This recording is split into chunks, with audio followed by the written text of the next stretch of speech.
বাংলাদেশের সিনেমার সেরা জনপ্রিয় নায়ক শাকিব খান।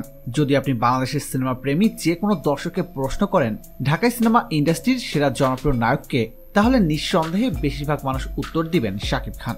শাকিব খানই হচ্ছেন ঢাকায় সিনেমা ইন্ডাস্ট্রির সবচেয়ে জনপ্রিয় এবং সর্বাধিক পারিশ্রমিক প্রাপ্ত অভিনেতা। শাকিব খান এমন একজন নায়ক যিনি যে সিনেমা করুক না কেন ভক্তরা তার সিনেমা দেখার জন্য হলে যাবেই।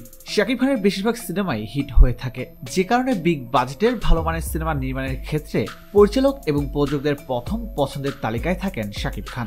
দেশের গণ্ডি ছাড়িয়ে বর্তমানে ভারতের বাংলা সিনেমাতেও নিজের যোগ্যতার প্রমাণ দিয়েছেন শাকিব খান। বাংলাদেশের পাশাপাশি শাকিব খান এখন কলকাতার সেরা নায়কদের মধ্যে অন্যতম একজনে পরিণত হয়েছেন।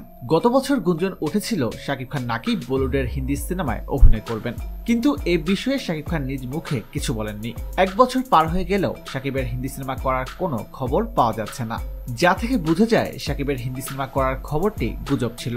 এরপর গুজব রটে শাকিব খান নাকি বলিউডের কিং শাহরুখ খানের সঙ্গে সিনেমায় অভিনয় করতে চলেছেন, কিন্তু এই বিষয়টি মোটেও সত্যি নয়। শাকিব খান নিজ মুখে কোনো হিন্দি সিনেমা করার কথা বলেননি, আর শাহরুখ খানের সঙ্গে শাকিবের সিনেমা করার খবরটি আসলে একটি মিথ্যা গুজব। তো বন্ধুরা, এই বিষয়ে আপনার কি মতামত কমেন্ট করে জানিয়ে দিন। আর বিনোদন জগতের অজানা সব তথ্য জানতে এখনই সাবস্ক্রাইব করে রাখুন ASD Webs ইউটিউব চ্যানেলে।